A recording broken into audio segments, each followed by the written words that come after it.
কাউকে ডাইন হাতে দিবেন, কাউকে বাম হাতে দিবেন। আল্লাহ তাআলা দিয়ে বলবেন তোমার আমলনামা নিজেই পড়ো, আর নিজের হিসাবটা নিজেই যথেষ্ট হয়ে যাবে। ওই আমলনামা দিয়ে আমরা দেখব কোথায় আল্লাহ তাআলা আমাদের ব্রেনের ভিতরে স্মরণ করিয়ে দিবেন। 63 বছরের জিন্দেগি, 70 বছরের হায়াত, 80 বছর 100 বছরের হায়াতে জিন্দেগিতে কোথায় কোন কাজ করেছি, রাতের অন্ধকারে কোথায় কি করেছি না করেছি, কেউ যেটা দেখে নাই সেটাও ওই আমলনামার ভিতরে বাদ যায় নাই। فَمَن يَعْمَلْ مِثْقَالَ ذَرَّةٍ خَيْرًا يَرَهُ وَمَن يَعْمَلْ مِثْقَالَ ذَرَّةٍ شَرًّا يَرَهُ। কোন পরিমাণ আমল বাদ যাবে না, কোন পরিমাণ গুনাহ বাদ যাবে, বলে না যাবে। আমলনামা যখন দিবে আপনার স্মরণ চলে আসবে, আপনি দেখি বলবেন রব্বুল আলামিন আমাকে যে আমলনামা দিয়েছেন এই জায়গায় যে জেনার গুনাহ লেখা আছে, বেহায়াপনার গুনাহ লেখা আছে, অশ্লীলতার গুনাহ লেখা আছে, পরকীয়ার গুনাহ লেখা আছে, ও আল্লাহ আমি তো এই গুনাহ করি নাই গো আল্লাহ, এই গুনাহ করি নাই, কেন আমার আমলনামায় লেখা হলো? ওই দিন আপনাকে আল্লাহ হুকুম দিবেন আল্লাহর কাছে প্রশ্ন করার, কারণ আল্লাহ তাআলা হচ্ছেন আহকামুল হাকিমের উত্তম বিচারক।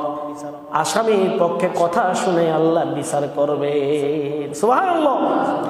আপনি যখন আল্লাহকে প্রশ্ন করবেন আল্লাহ আমার আমলনামায় এই পরকীয়ার গুনাহ কেন, জিনার গুনাহ কেন, ব্যভিচারের গুনাহ কেন, অশ্লীলের গুনাহ কেন, তখন আল্লাহ তাআলা বলবেন ও বান্দা তুই তো গুনাহ করিস নাই, শোন শোন তোর ছেলে পরকীয়া করেছে, তোর মেয়ে জিনা করেছে, তোর মেয়ে ব্যভিচারী করেছে, তোর ছেলে মেয়ে ব্যভিচারী করেছে, তুই তাদেরকে নিষেধ করস নাই, তাদেরকে বাধা দস নাই, আজকে ওদের গুনার গুলো তোর আমলনামায় লেখা হয়ে গিয়েছে। নাউজুবিল্লাহ বলা যাবে না? জোরে বলো না নাউজুবিল্লাহ। আমার ভাইরা, ছেলের জন্য মেয়ের জন্য কত কষ্ট করে আপনি লালন পালন করতেছেন, নিজে না খেয়ে তাদেরকে খাওয়াইছেন, অথচ তাদের গুনার বোঝাও আপনি নিতে হবে। এর থেকে হতভাগা কুফাল আর কিছু হতে পারে? পারে? পারে না। এক লক্ষ্য রাখেন, আল্লাহ তাআলা বলেছেন, হুঁশিয়ার করে দিয়ে বলেছেন ওয়ালা তাকরাবুজ জিনা ইন্নাহু কানা ফাহিশাতান ওয়া সাআ সাবিলা।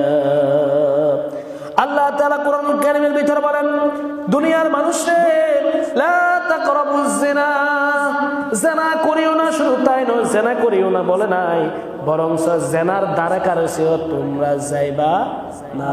লা তাকরাবুজ জিনা, লা তাকরাবুজ জিনা, লা তাকরাবুজ জিনা, জিনা তো দূরের কথা, জিনার দ্বারা কাছেও যেও না।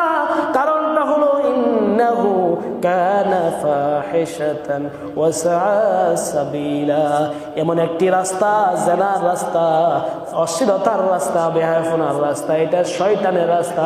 এই রাস্তায় যদি হেঁটে যাও, এই জিনার রাস্তায় যদি হাঁটে যাও, তাহলে তোমার জীবনের সমস্ত আমলগুলো বরবাদ হয়ে যাবে। তাই নয়, তোমার জন্য জাহান্নাম অবধারিত। বলুন না নাউজুবিল্লাহ। আমার ভাইরা, বর্তমান যুগের সমাজের ব্যবস্থা দিকে একটু তাকান না।